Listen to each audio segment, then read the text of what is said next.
Welcome back to The Brief. I'm Nora Barrows-Friedman, And I'm John Elmer. and On we're going to this be... episode, a special broadcast on the war in the Gaza Strip, we are joined by friend of the Brief, co-founder of the Brief, Justin Poders here to chat with us. Welcome, Justin. Hi, Hey Justin. guys. Hi. So, a lot of ground to cover. We might as well get right into it. Yeah, where do we start? Yeah. Well, today we're recording on October 29th. This is after 2.5 days of no internet, completely like just a communications blackout since Friday. Last night, the internet was restored, and so we've been able to reach friends and colleagues in Gaza.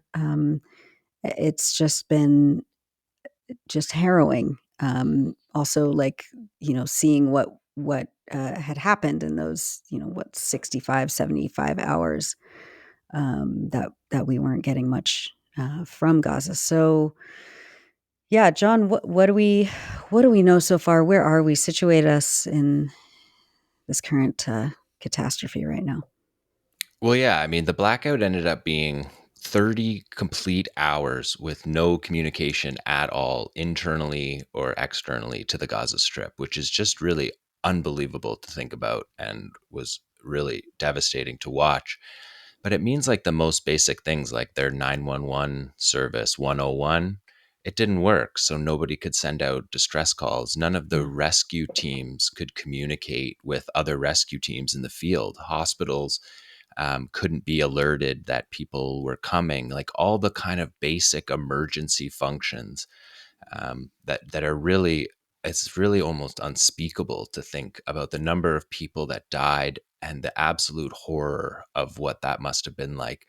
I mean, just even for us here, not being able to communicate with people, but people in the Strip couldn't communicate. And Right. the stories that we hear about deaths, but the stories that we don't hear about survivors, is that they're constantly on the move, and families are splitting up because they don't want to all be in one house and die. And so families weren't able to communicate with each other.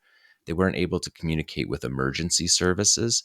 This is the first time that Israel's ever done this, which is, for us who have watched this conflict for our whole lives, we're watching things happen that are worse depravity than we could imagine. This Yeah. hasn't happened before, and Israel blocks backup services. So there's not secondary services for emergencies. They're not allowed satellite phones. They're not allowed VHS systems. And so everybody was completely cut off from the outside world and from each other inside. And then it appears that Israel just flipped the switch and it came back on. The Americans are saying today in the Wall Street Journal that they told the Israelis to turn it back on. We have this kind of give and take going with the Americans and the Israelis, where the Americans are really trying to bring this kind of humanitarian fig leaf to what's going on. We've seen them working together, like talking almost off literally the same talking points. We saw that with the hospital statistics. They're just working together on this. And so Israel cuts off the power, terrorizes people, and then the Americans say, oh, we forced them to put it back on, as if it's a good cop, bad cop situation. Right. Good genocide, bad genocide. Right. Yeah. Well, we have a bunch of questions from listeners that that'll help us kind of like focus this episode.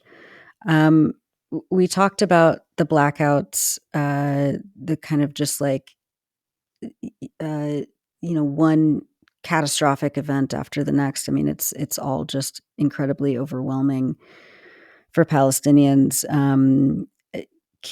John, I know, on the EI live streams that we've been doing the last 3 weeks, you've been guiding us on how to analyze Israel's preparations for the ground war. I know that during the blackout, Friday and Saturday, There were reports that, we were able to see that people were able to get out, that Palestinian resistance factions were engaged in heavy battles with Israeli military forces around the boundary of Gaza. Do we know anything now about what happened during those battles?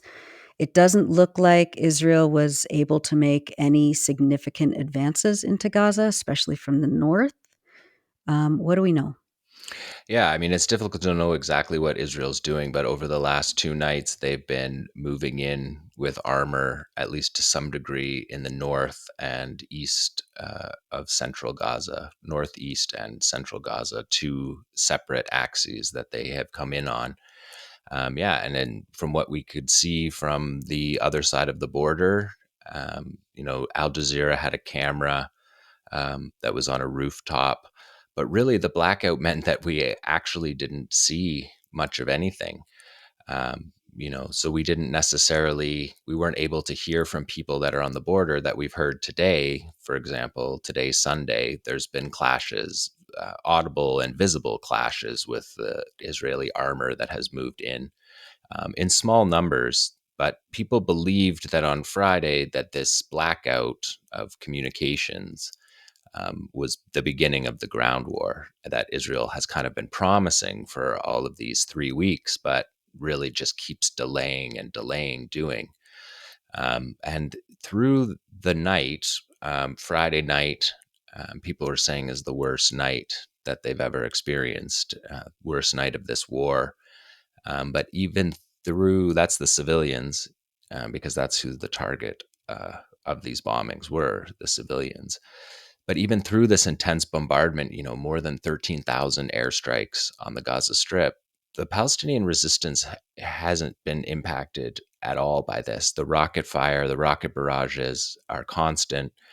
Um, Palestinians, as we know, have a massive network of tunnels that, according to the IDF, former Gaza Division deputy commander, feed 1,000 launching sites from underground. So the weapons, the munitions themselves are underground, the launchers are underground, they're able to be reloaded from underground. And so, even in the brutality of Friday night, the constant bombardment, there's rockets being fired the whole time. And during this week where it looked like the ground war was going to be happening, there was a number of actions that took place. One, the Israelis tried to come up on the beach in Rafah and were repelled by Qassam Brigade's fighters. And then in the north, Qassam frogmen, naval commandos, went up on the beach in Zakim inside Israel proper and fought for hours with a military position that is in Zakim on the beach. And Zakim's a spot where Palestinian naval commandos have attacked before. They attacked in 2014, and there was a video of them getting right up. They came up on foot, right up behind the Israeli tanks that were stationed there and were hanging explosives by hand on the tanks. That was in the 2014 war. So we're now 8 years, 9 years from that. And the advancements are that three fighters, according to Abu Ubaidah, who's the spokesperson for the Al Qassam brigades, he said that three fighters, three frogmen, went into Israel, and the fight lasted for hours. And so, all through this, the resistance has shown the ability to largely be untouched. A couple of commanders have been killed, and a commander from the Nukba force, which is the special forces of the Qassam brigades, have been killed by Israel. But other than that, the command and control, their ability to fire rockets, their ability to defend themselves appears to be basically completely untouched. And I guess that gets to, a question that we have, Justin, is like, is it possible to starve? Is it possible to bomb from the air and starve people into submission? Or does Israel really have to go in this months long ground Yeah. operation that they're promising? and I keep searching history for examples, right? Because it's like for thousands of years, if you want to take a fortified city as a military, you can either storm it, which is greatly costly for the attacker, or you can besiege it, which is to say you do what Israel's doing now. Like John, I think you've mentioned in previous EI Electronic Intifada live streams that siege is Gaza's always been under siege for at least a couple of decades, but like this siege post October 7th is like what we would think of as like real siege, like Nothing. complete murderous siege. Yeah. No fuel, no electricity, no water, no food. The So that's like medicine. you Yeah. are trying to kill everybody in there until they open the gates or whatever. I mean, it's funny because that's what a historical siege is. You're trying to get them to open the gates. And all they want to do in Gaza is open the gates. They're like, no, the gates are open. You're, as the invader, you're most welcome to invade. They're taunting them to invade. They're attacking them. They're harassing them, trying to get them to invade. So it is a very unusual situation, which is why it's hard to come up with a historical analogy, because it's like the Nazis in Leningrad. Obviously, Putin mentioned that as an example where they starved the people of Leningrad, but it was like they didn't want to storm the city, right? They didn't want to storm the city, and the defenders obviously were holding up and not wanting them to storm the city. So that's already kind of strange. Then there's the situation in Gaza, which is like the people have nowhere to go to an unusual degree. Although we've had surrounded, besieged cities in history, that happens, where the enemy is on all sides, as opposed to Gaza. But Gaza has this weird thing with Egypt. So it's like there's always the possibility that Egypt, no matter how cold-hearted they seem to be about this, there's always that possibility that they'll open it on their end, even just to relieve the siege part of the siege, not necessarily to try to take everybody in Gaza into a tent city in Egypt, which Which is what the increasingly, Israelis which want. is there's Yeah. so much evidence now Yeah. piling up that that's Yeah. explicitly what they want. They've said it on TV. They've got reports they're leaking and floating as trial balloons and everything else. So can it be done? Yeah, I mean, I think it can be done, but like it's like you've been, again, like John, you've been saying, like there's a whole bunch of things that have to go right for Israel for this to work, right? Egypt has to hold, the Arab regimes have to hold, like Jordan has to hold, the Palestinian Authority has to hold, Israel, Iran has to not get involved, Hezbollah has to not, like all of the things that have to go right for this strategy that Israel is trying, which is like starvation, manipulation of aid, hunger, and then bombing to try to move the population around and maybe squeeze them out into Egypt. For that to work, there's just a lot of things that have to go right. And if they all go right and it works, what happens then? What is Israel then? Yeah. What is, I don't know. Like I just it really feels like I don't have a ready historical analogy here, from the past couple of hundred years at Yeah. least. So I I just think don't that's a know. fair assessment. I don't think Gaza has a lot of analogies, and that's Yeah, even just the landscape itself, right? Like yeah, the Israelis, to move in a ground invasion, they have to move through open flat fields like Yeah. Ukraine, There's no but then mountains. they There's yeah. are the first thing they hit is tall buildings that have yeah, overwatch over those fields, which Yeah. already yeah, is like there's no really other place in the world where you have to traverse fields right up a high point of a Just city. a wall. Yeah. Yeah. And that's basically what it is. So Israel can move through these territories to some degree, which is what we've seen over the last couple of nights. They're able to move in certain into what they have previously enforced as the buffer zone. That's just fields. And there's not a ton of incentive for Palestinians to invest in attack tunnels that come out at random spots in the fields. Whereas when you're in the urban environment, you'd have to assume that there's many more options for them there. And so there's not a lot you can glean from the clashes of the last few days, except to say that Palestinians, after 3 weeks of brutal starvation, bombing, and are still able to mount the effective defenses. And as you said, Justin, you're right. Abu Ubaidah yesterday literally taunted the Israelis and just Yeah. said, "Whenever you're ready, we're here. We're They're waiting." not bluffing, right? Because strategically speaking, I think the idea, again, historical analogies do come to mind, is that I don't know that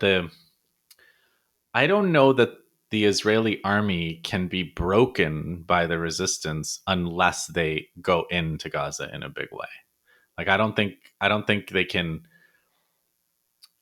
can do make a have a decisive victory over the Israeli army unless it's Hmm. on their territory.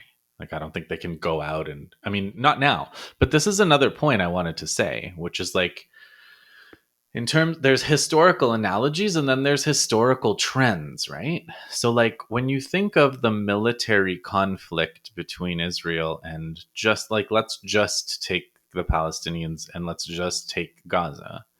Like you've been talking about this, John, especially for years, decades, but like each time the balance like the Palestinians are catching up. It's not that the Israelis are getting farther and farther ahead. It's the opposite.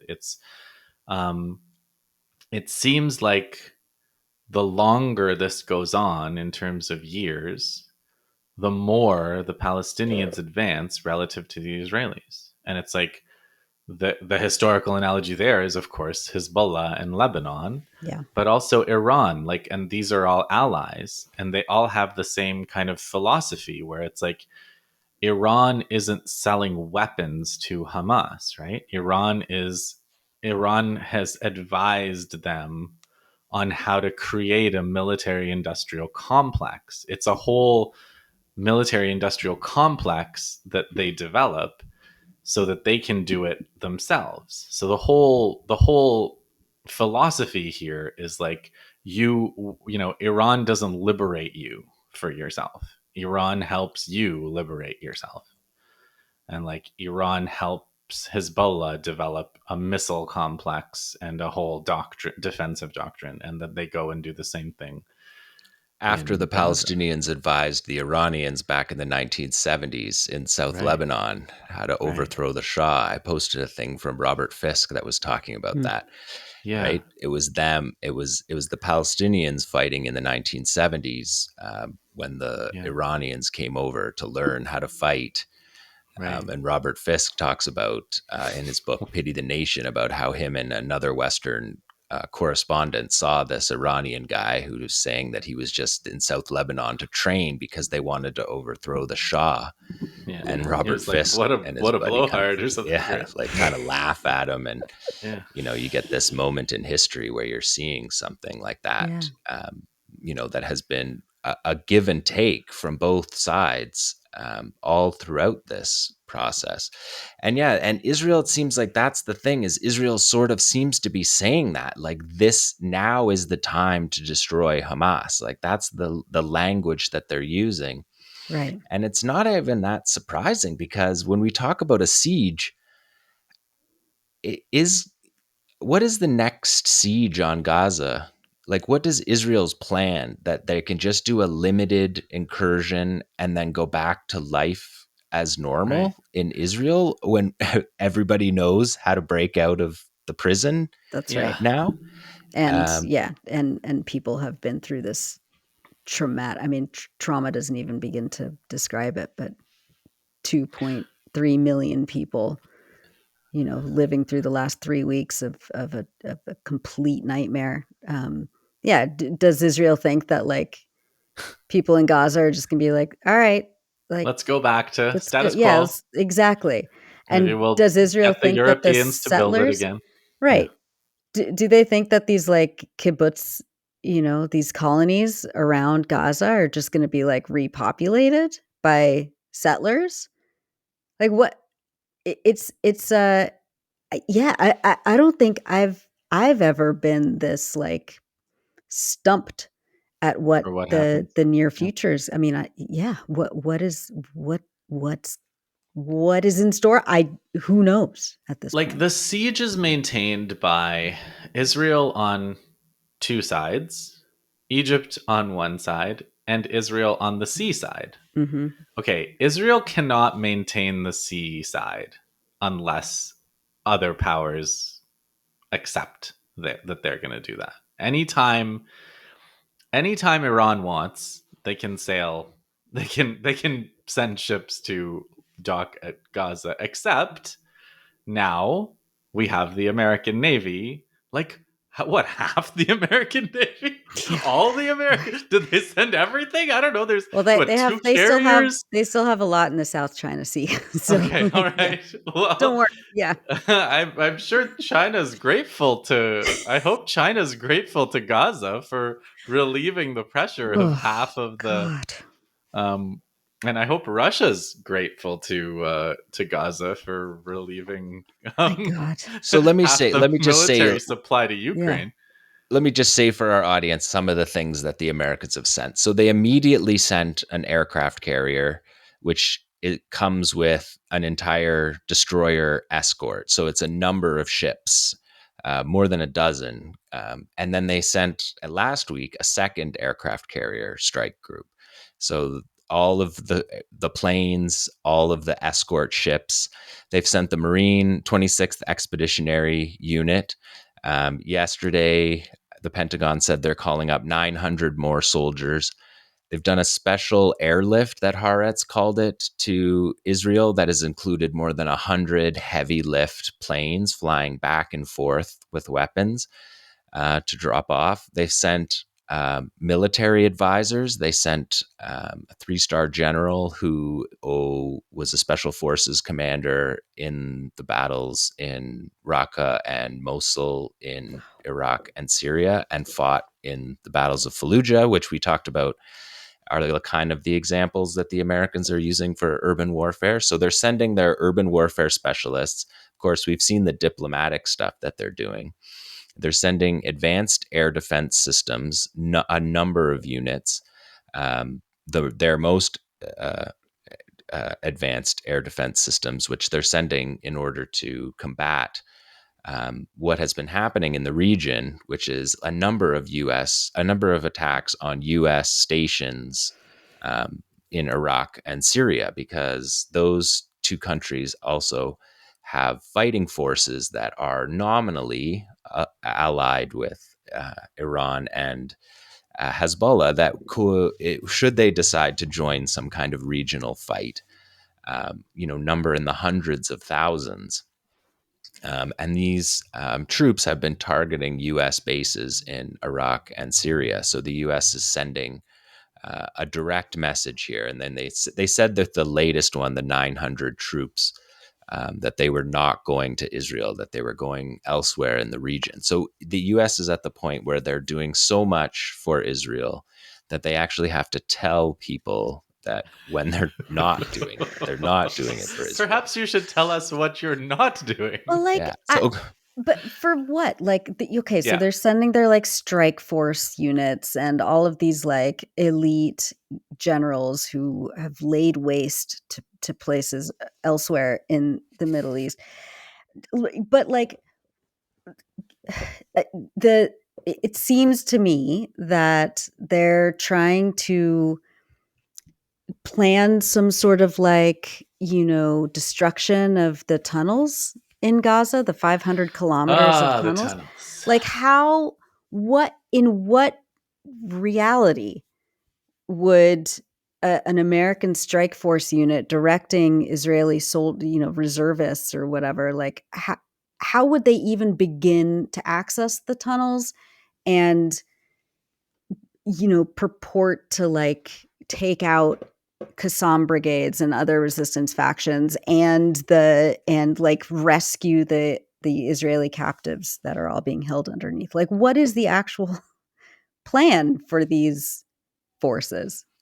Well, I think that they're trying to deter Hezbollah so that there's not more of a fight in the north, which would then free up Israeli troops to try to deal with the tunnel situation. But yeah, the tunnel. Like, they're just going to send Shlomo into a No, hole in the this ground, and like I the don't way that understand this. I know the way that I see the when you look at the numbers, right? Like, look at the numbers. The Israelis say that they've mobilized 300,000 troops. Now, we know that most of these are not like Non-combat troops for sure. non-combat At Yeah. troops, least and if they're half, combat troops, if not two-thirds. they're not this kind of combat troops. And like, also, like, sending three, like, again, like, space, think of like, there's a military theorist from Britain, Basil Liddell Hart. He was a historian of World War One and World War Two, and he talks about the ratio between space and force. You cannot get 360,000 troops into Gaza. Like, they're gonna be stumbling over one another. Like, it's actually too big of a group.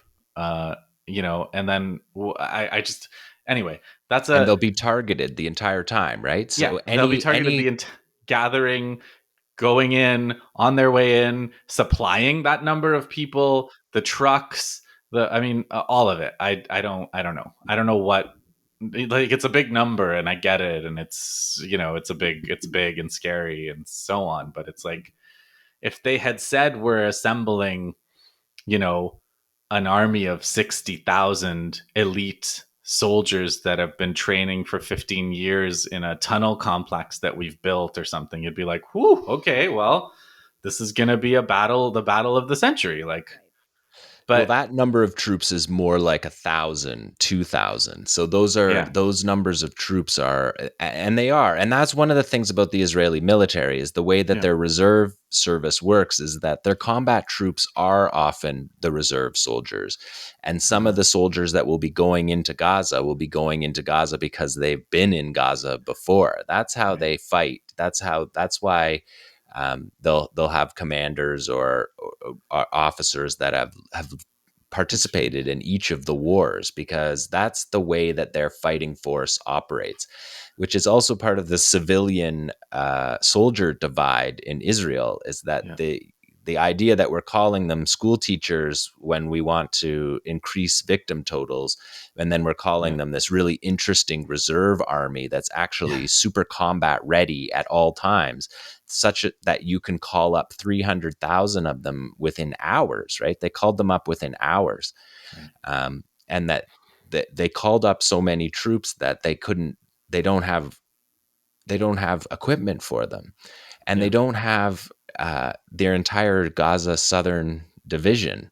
And the thing we were talking about earlier, Nora, about the settlers, is that they don't have their security forces Right. anymore. The settlement security forces are the forces that were killed, Or yeah. and so they captured, have yeah. to replace all of those, like all that front line And those were, we defense. read the Amazing. accounts from kibbutz. A couple of Very, yeah. kibbutzes did an Economist podcast and a New York Times podcast, and it's like, the guy that they interviewed is always like some 40-year-old guy, and he's like, I heard the alarms, I picked up my two 9mm, I threw on my bulletproof vest, I reported to the army, to the armory, we picked up our weapons. I'm like, Yeah. this is a sleepy suburban town. And he says, we used all our military training. We're all trained. We all know what to do. It's our muscle memory. Yeah, So, yeah, that part of the story of what happens the day after the war is a really significant one. How they're going to rearm Yeah. enough people to. I mean, it's called the Gaza envelope. If you look at a Yeah. map of it, it's the kibbutz are drawn on there to surround the Gaza It's a Strip. part of the fence. It's the part that we live in a world that had Jack Nicholson told you guys this, right? We live in a world that has walls, and those walls have to be guarded by men with guns. Like Right. that, there's the wall, and then there's the fortified settlements, but just behind it. Yeah, Those are the people that are guaranteeing that the inmates can't get out, And they're yeah. gone. and they're And they're gone right now. They're gone, gone. and the inmates are super angry Yeah. because they're Yeah, being massacred Yeah. in appalling fashion, yeah. which could fill an entire show just talking about the Ugh. carnage in Gaza. This will impact generations of how Yeah. people see Yeah. this Israel. conflict. Yeah. The But idea of like, the yeah, siege yeah, seems to be problematic for Israel going forward. right. I I mean, of just wanted to course it say is. Yeah, oh, that's their sorry, only Nora. tool. No, no, no. Yeah. Go ahead.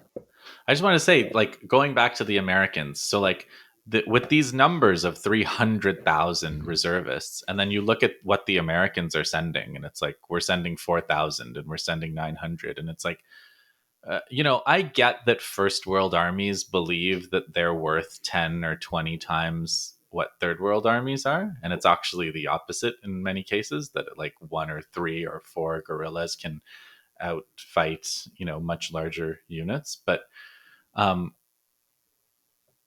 when you compare what the Americans are sending to what the Israelis already have, what difference will 4,000 Americans make here? What difference will 900 Americans make here? They will make absolutely no difference, right? This is the navies there are obviously there for Iran or, etc. But like to guarantee the siege. But like the American troops, what do they have that the Israeli troops don't have? I don't know.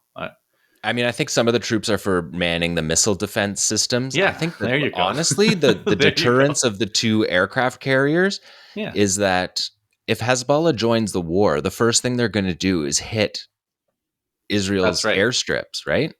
Yeah, And it will be necessary for the planes to be. I mean, the thing that Israel thought on October 7th was that Qassam was coming for their airfields, which they almost were. They made it as far as Okafim, which is 30 kilometers inland, and they were within reach of the main Israeli air bases that are around the Gaza Strip. And before they even put aircraft in the air to attack the Qassam fighters, Israel put aircraft on trucks and moved them out of the way because they were within reach. Hezbollah has precision guided missile capabilities that they've been working on for more than a decade. What do you think their first targets are going to be? And that's the part of the war that escalates really, really quickly. And I think the aircraft carriers are floating there, to to keep the basically planes raise flying the after. stakes, to make the stakes be for Hezbollah be World War III, because the stakes for Israel are the destruction of their state, right? The missile capacity that Hezbollah has is orders of magnitude more than the Palestinians have. They have precision guided capabilities, which means they can pick a target and hit it. They don't have to fire a barrage. They can pick the defense ministry in downtown Tel Aviv and hit it. They can pick the offshore oil and gas rigs that Israel is attempting, to use. They can hit their like main chemical plants. They can hit their nuclear facilities. They could do all of that stuff, and that could happen very quickly. It's not 2006 anymore, where they're going to fire a lot of Katyushas and people are going to have to be in bomb shelters. They have the ability to destroy critical infrastructure in Israel that would grind the country to a halt. They can waste the airport with missiles. And so the US is trying to get their advanced missile defense systems in place and try to give Israel more of them, because the rockets, they're not Qassam rockets coming at them from Hezbollah. Their ability to overwhelm the Iron Dome and David's Sling and these systems, even the Patriot systems, is very provable. And Hezbollah's doing that from hilltops, firing them downhill. And that's why Israel has evacuated those communities. They've completely evacuated the north. They've completely evacuated the south. They're trying to get airlifts out of Tel Aviv. It's not clear that there's the durability and resilience in the Israeli state right now. We remember one day before the war started, they all hated each other, and half the country was in the streets, and half the country was working in government to try to make a fascist state. And the two sides were at each other. Uh, No, but like society is collapsing too, right? Like you have actual you at the university at Netanya. Did you guys see that the Yeah, other you day? have a Like yesterday night? KKK Yeah, militia they're trying, threatening right. to burn the dorm. They tried to burn the dorm down where Palestinian citizens of Israel were studying. Right. yeah, they mobbed the That's dorm. Yeah. that's a bad sign for like where your society's going, right? Like Yeah. you're not. Yeah.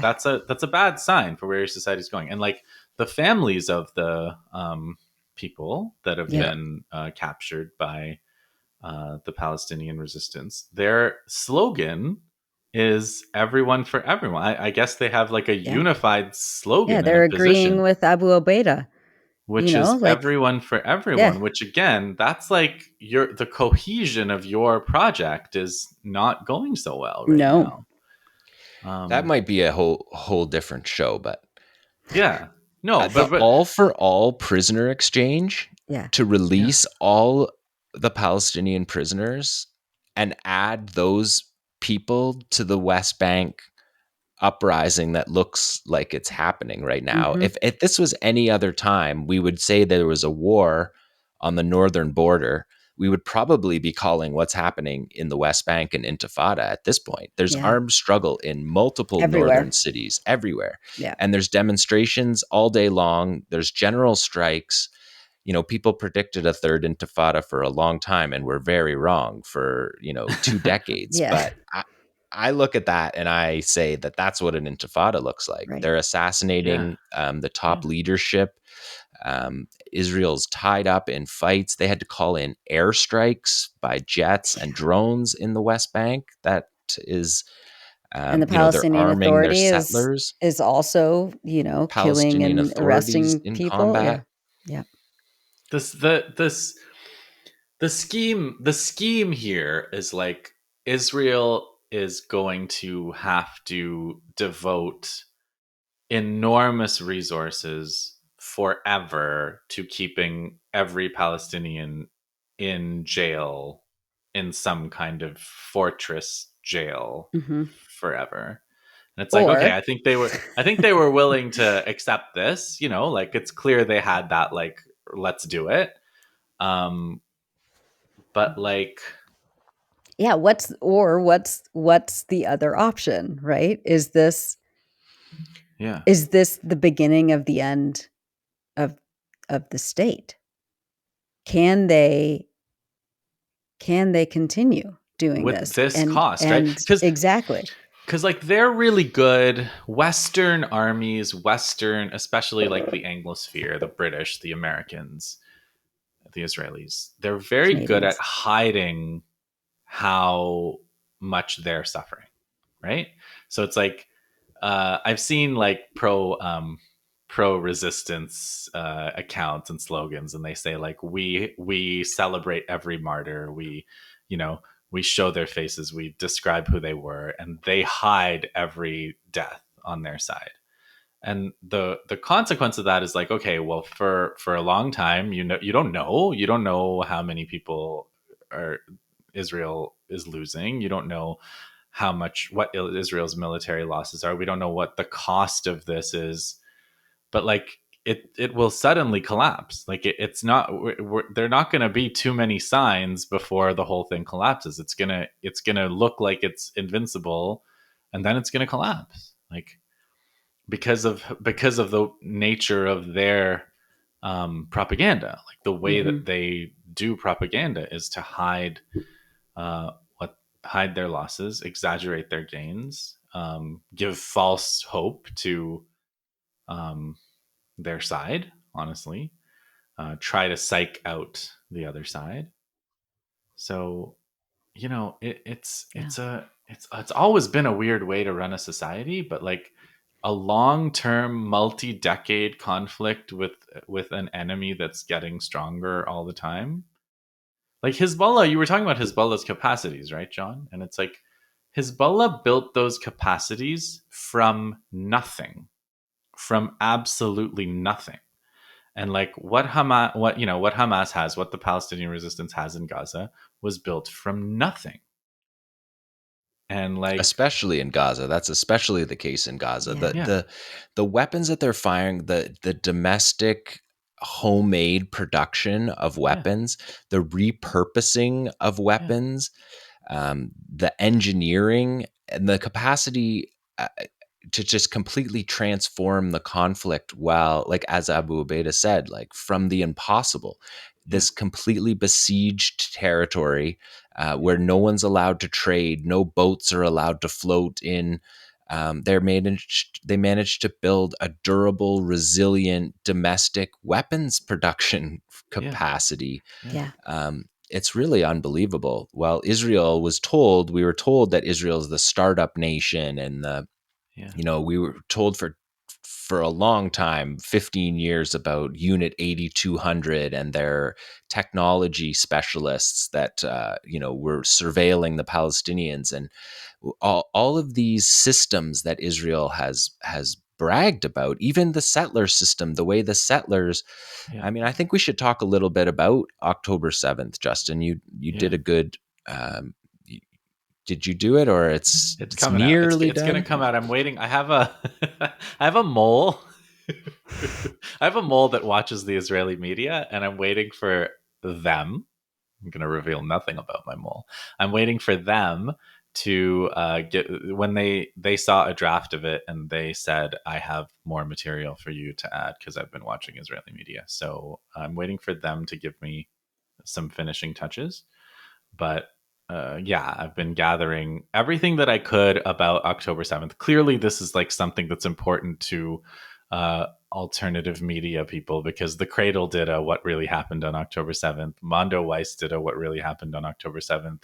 The Gray Zone did a What Really Happened on October 7th. And they all have And us pieces. too. Yeah. Oh, and did it come out or? Well, we've had I Yeah, mean, of course. Yeah, you one had of the the Yasmin Porat. That's foundational, everybody's yeah, quoting your exactly. piece on Yasmin Porat from Yeah. Kibbutz Berry.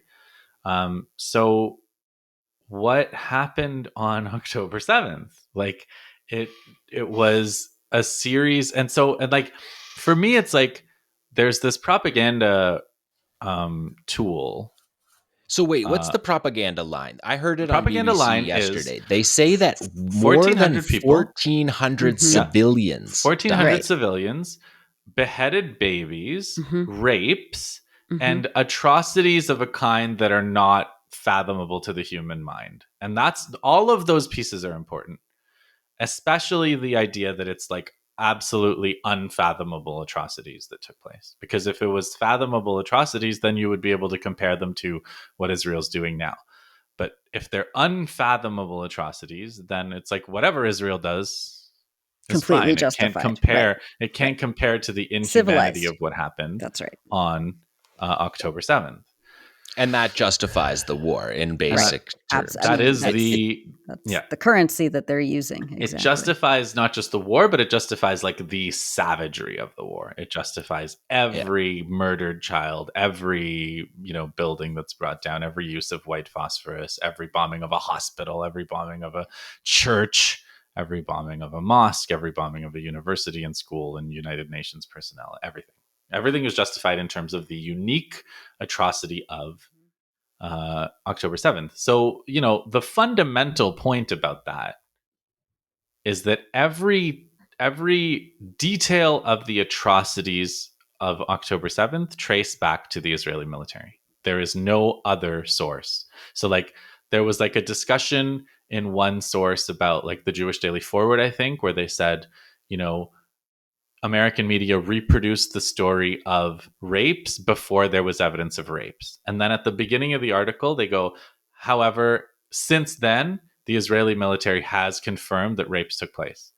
And then you click on that and you go through, and it's just an Israeli defense spokesperson affirming that rapes took place. There's nothing else, there's no other detail. So there's no other source except the Israeli military for these claims of the uniqueness of this atrocity.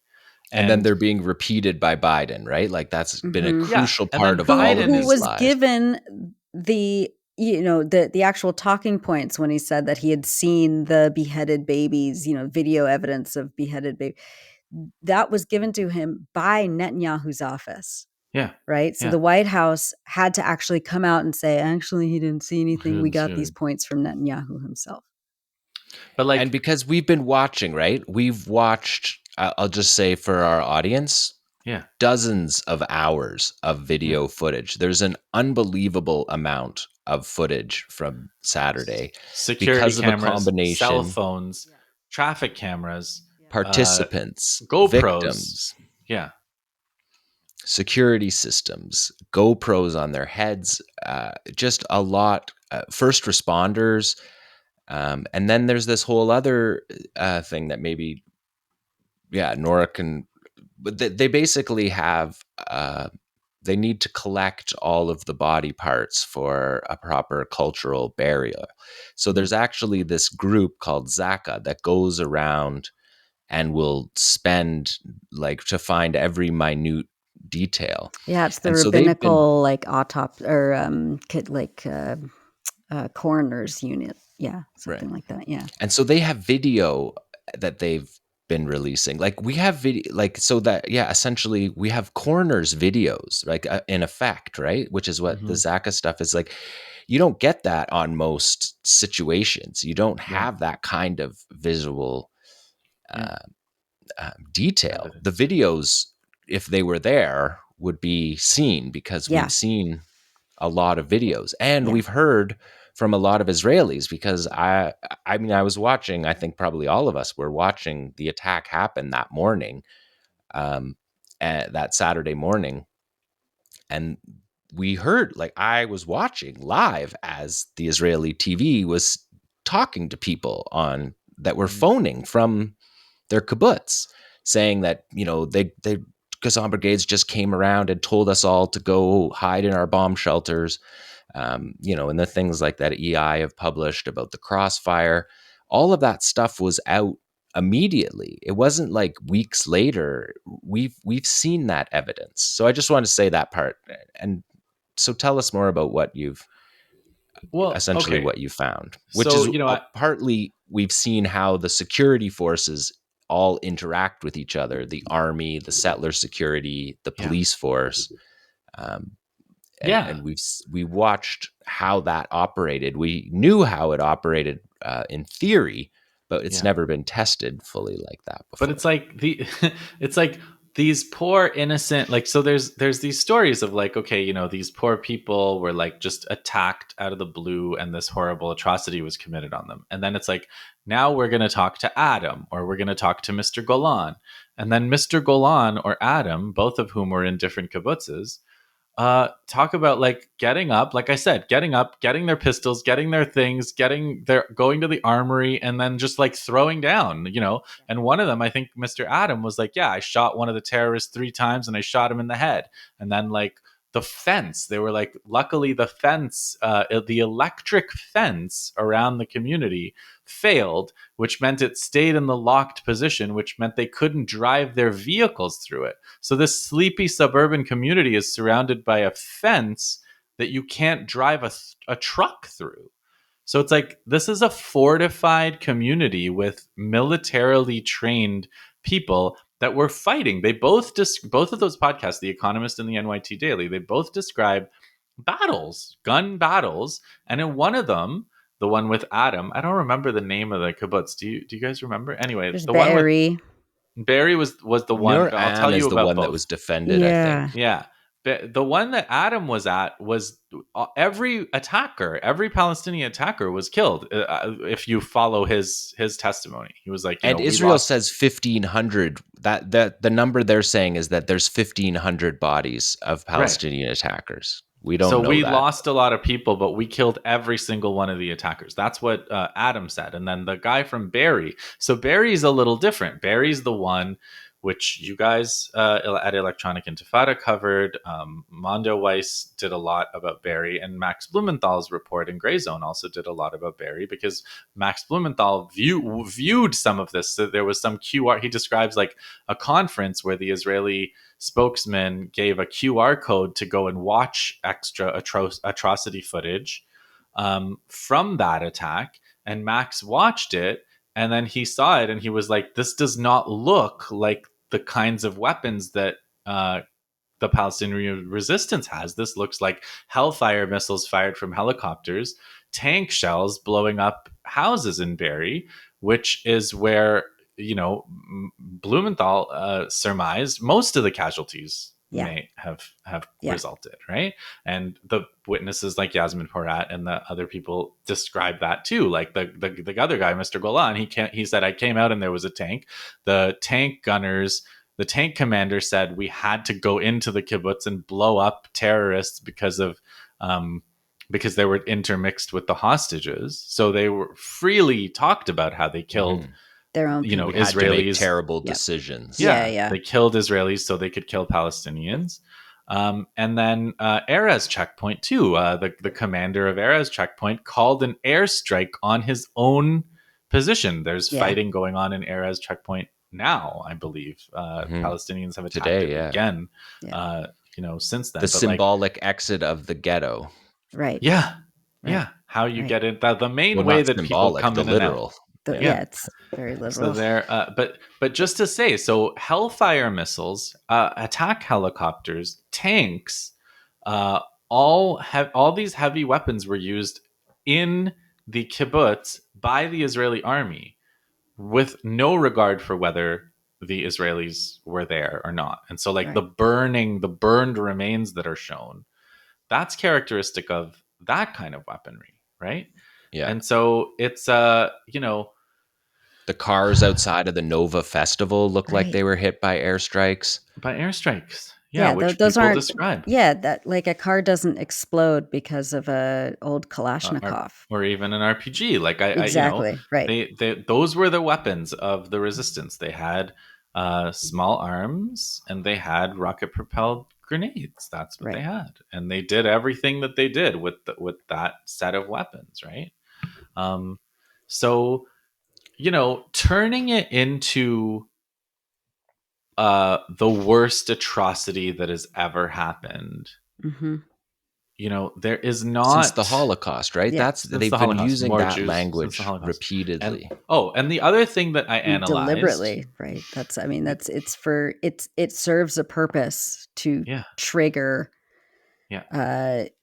trauma in Jewish communities, especially in Israel, but also around the West, where people have been indoctrinated for generations now about, another Holocaust is just around the corner. If you don't support the state of Israel, you're going to be caught on the back foot, and it's the only safe place, sort of thing. Whatever Israel does, whatever they do exactly. to anybody. The last thing I want to say, just in terms of the data that I've been looking at, which is there's the Haaretz list, right? So Haaretz has published a list and they update it, and it's now been 22 days, and their list has 900 plus names.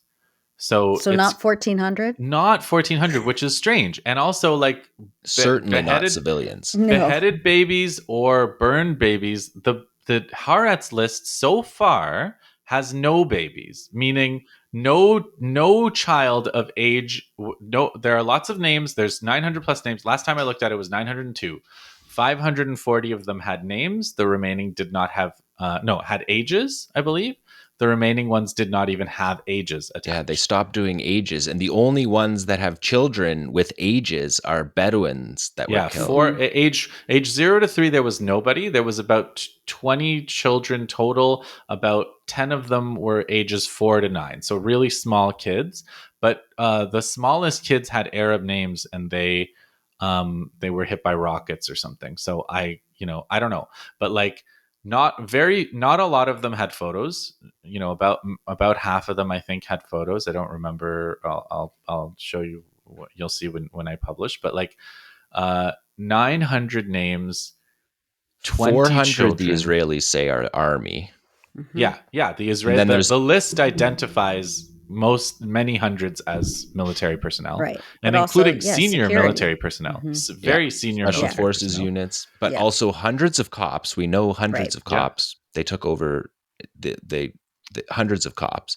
And Yeah, then we there's know all a of whole the police Adam station. and Right. Golan from Nur Am and that talked about fighting, Yeah, right? We know that's the that one. each Yeah. kibbutz had Those in the list would be dozens. considered civilians. Those Yeah. are considered civilians. So Adam with his 2 pistols and his dual wielding pistols, calling working with the KK. That's the name of the militia, the KK. calling the And- Israeli army, integrated with the police. Yeah, Right? those are Like, civilians. they're all Everyone called who died civilians. from that is considered a civilian. So again, like turning that into a unique, like Adam himself, this guy who was at near thank you for reminding me the name. He calls it a second Holocaust, either him or the other one. So calling this attack where hundreds of like a very large portion of the people killed were military, police, or armed civilians, armed to the teeth. And a large number of the civilians were killed by Israeli heavy weapons in the counterattack of the 8th. As a unique atrocity in history, that can only be done with the intent of trying to justify the genocide in Gaza. I don't see what any would other. like I'm it's gonna all come out. I mean, it's coming out now, but like eventually Israelis are going to have to reconcile with the fact that their own army and security forces killed their own people and then blamed it on Palestinians to justify the genocide. Like, what is that going to do to the Israelis? Like like psychologically, how are they going to have to come to terms with that? And what does that mean? It's a rhetorical question, but like, I'm just like, are they going to keep trying to perpetuate this lie? Or are they going to have to come to terms with the fact that this was done? So Nora, isn't there one of the holidays where they put up all the names of people who were killed in the last year in Israel? They like kind of have like on a TV station, they'll put like all of the veterans who have died in their wars. Like at some point they're going to memorialize the people that were killed in the South. They can't, the lie isn't possible to perpetuate going forward. They're ultimately going to memorialize people, right? Like they're already starting to tell the stories of like, the stories that Justin was saying, like those guys are being framed as the heroes that saved Nur Am. You're going to start to hear about individual soldiers who did heroic things, which is actually incidentally what I was confused about the like second Holocaust thing. Like, I don't understand necessarily how that's better for Israel to be like, we let our women be defiled. We let our second Holocaust happen, that you couldn't be protected for 12 hours. Like the kibbutz settlers are angry at the IDF. There's going to be a period of Adam time. said. Adam from Nir Am said Netanyahu does not deserve citizens like us. But like why wouldn't they say that though? Why wouldn't they say they heroically defended their communities from like the like second Holocaust thing? I get that it justifies the brutal war, but it's a bold move to use the entire. They're burning a lot of cards. I mean, that's how I feel about the West, right? I feel about like Canada and like Trudeau and the Conservatives and the NDP here, the Nora, the NDP here. I'm so sorry. In Ontario, they dumped. There was one Yeah. one member of the Legislative Assembly who Yep. said she wanted a ceasefire and called it apartheid and And occupation. they expelled And her. they dumped her. Yeah. They just With no expelled portfolio, just a Amazing. backbencher. It's amazing, just isn't there's it? literally no room Yeah. in the Social Democratic No. Party No. for someone who calls for a ceasefire. And when people Jesus have been Christ. writing them, NDP voters have been writing to them and saying like, what have you done? And they're like, it's not because she called for a ceasefire, it's because she's difficult. Mm-hmm. She's apparently the most difficult. They decided after the genocide started that she was too difficult, apparently. Amazing, isn't it? But why? What's they're burning those cards. Yeah, It just seems like that was such a big card to Yeah. burn that was a that big you card. can't protect those communities. That No. all, and now you're going to have to restock the fighters, the police force. But it is a good card because they want to be invincible, but they also have to be victims. Right. To It's the justify what right. they're doing. It It's the has to, yeah, foundational Israeli contradiction yeah. of like the strongest and smartest and most resilient and nimblest, and also the weakest, Victims, yeah. the most suffering, the most victimized. It's an impossible contradiction, and And we're it's not. seeing It's it not new. fall It's not apart. new. Right. Okay, Yeah. guys, what are we looking for in the days ahead? Okay. There's one thing I want to say, which is like, again, in terms of like broad historical trends, like watching the Russia-Ukraine war for the past couple of years. Has it been a couple of years? Yeah. Feels like forever. But like there's a lot of things that have been happening militarily there that uh are like happening now, which, if you haven't been following it, you won't realize, like, I've been saying this for a while, like the regional war has started. Like the war, people saying like, why hasn't Hezbollah joined? Hezbollah has joined. Like, why hasn't Iran joined? Iran has joined. This is Mm. how the war has started. The war in between his like on the northern border between Lebanon and Israel is like, it's active. It's not like Israel is not doing it either, guys. Remember, they haven't like massed a ton of armor and driven into Gaza. That's not how it's done anymore. Like Russia didn't do Yeah. that. Ukraine didn't do that. Ukraine maybe tried to do that a couple of times during the counteroffensive. It did not go well for them. Their armor was all blown apart by the Russians, right? They had all these prepared defensive positions, and it was so it's like this is like a really, and it's also, the other thing is like people expect things to be really fast, but it's not fast. Like No, it's not. we're at the very beginning of this. Like Mm-hmm. it's not, this could go on for years, and Yeah. like the world is not going to be recognizable by the time, that region is not going to be recognizable by the time this is over, I don't think. I mean, I don't know, I've been wrong before, certainly, but like the like it's not going to look like a sudden, like a burst of missiles going towards Yeah. Israel. Like it's going to look like this. It's going to look Like, like this, and I think also it's going to look like more and more Israelis using their second or third yeah, passports and Mhm. leaving. and which They they don't won't tell you about they either. of That's course they probably won't. been No, happening no, big time. Yep. it'll be a quiet Quiet exodus. quitting, quiet Yeah, quitting, a like quiet millennials. quitting. Yeah, is it millennials or is it Gen Z? Self-deportation, right. Yeah, Yeah, Was the yeah. number something like, I shouldn't say live on air numbers, but was the number is something like more than 100 are double passport holders more that than are going 100. to like More than of the 100,000. captives Oh, Oh, I see. that they're talking. interesting. Yeah, I know there's a bunch of foreigners. I mean, that's what Abu Abeda said. The only other Yeah. thing, I wanted to say about like what I'm watching for is like, yeah, to return to that earlier question, like, can Israel do this by famine and Hmm. bombing alone?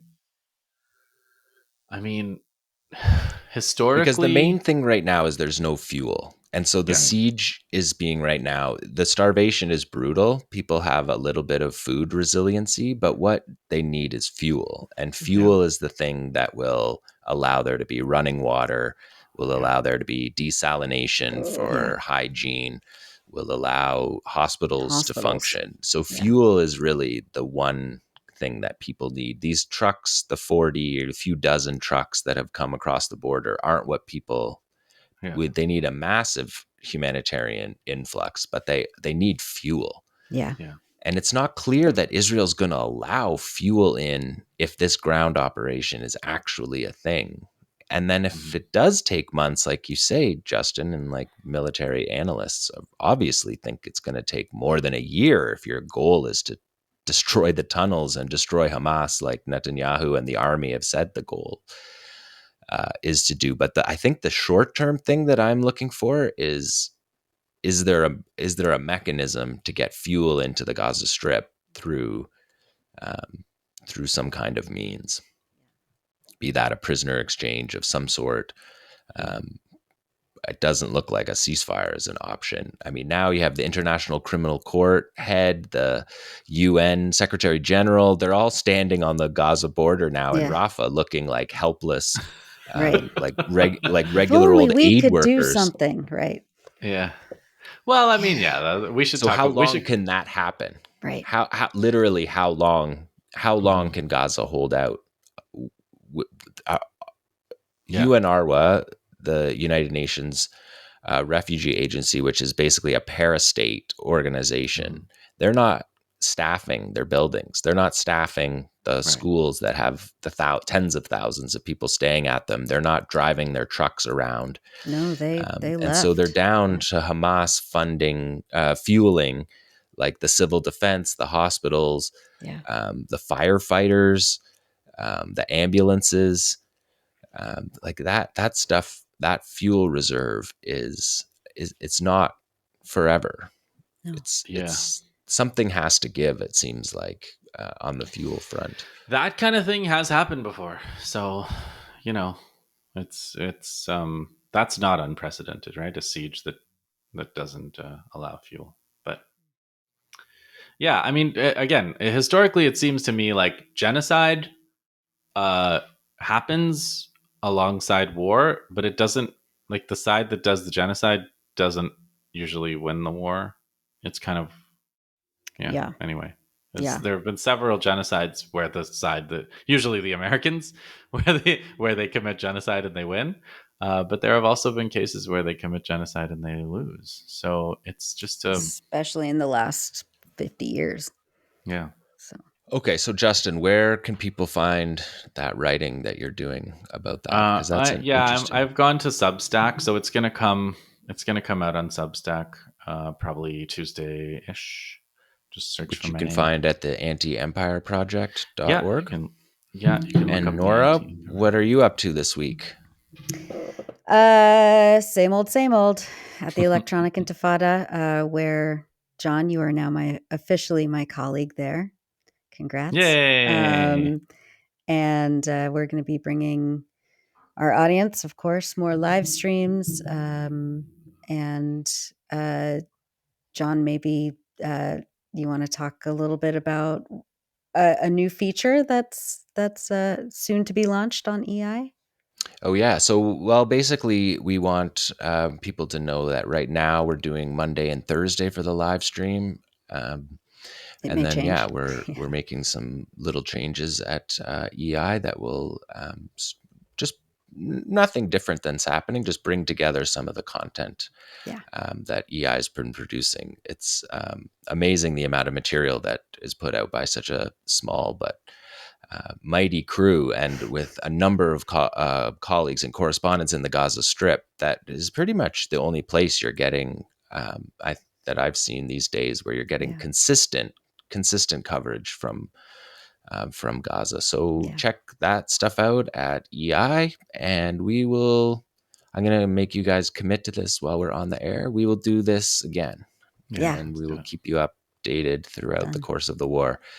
Um, it's seems like we need to settle in, but it's been a crazy 3 weeks. So Yeah. we hope to do this more often, but forgive us for Being a little our distracted and absence. overwhelmed. Yeah. Yeah. We're doing our best. All right, I'm sure thanks, everybody guys. feels the same way. Absolutely. It's been a mountain of information, and Yeah. it's just so much of it is couched in devastation. And Yeah. um, you know, Yeah. we talk about this stuff like analysts. We try to be all business, or I do at least. Yeah, But it's exactly.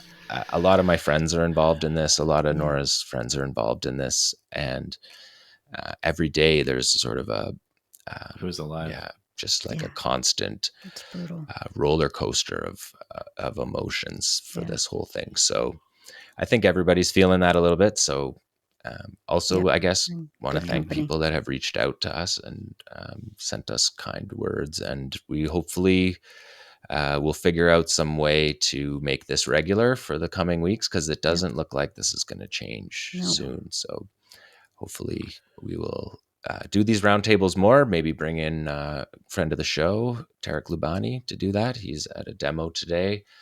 There's a big demo going on in Toronto, and there's been demos going on Everywhere. all over Huge. the world this weekend. Absolutely So huge and completely blacked out. Yep. completely blacked out. And there's so many other things that we could talk about. I feel like we could do this, but those demonstrations and how people are reacting are important parts of the They are. story that don't. It's difficult to make space for when we're talking about what's happening in Gaza, because it's just so devastating, and the coverage is still just so weak. It is. It's incredible. So, anyways, long-winded wrap up, but I'm John Elmer I'm for Nora Barrows Friedman. Friedman and Justin Poder, and our producer extraordinaire, Pierre Loisel, in the Thanks, background there. Pierre. We will, there you go. Hey, Pierre. All right. We will bring you more. So, antiempireproject.org, thebriefpodcast.com. You can find us on Twitter. We still tweet there, even though it's not what it used to be. until they take us off. Until they boot us. Until they kick us off. Thanks, Okay, till Justin. next Thanks, time, guys. John. Thank you guys. 2.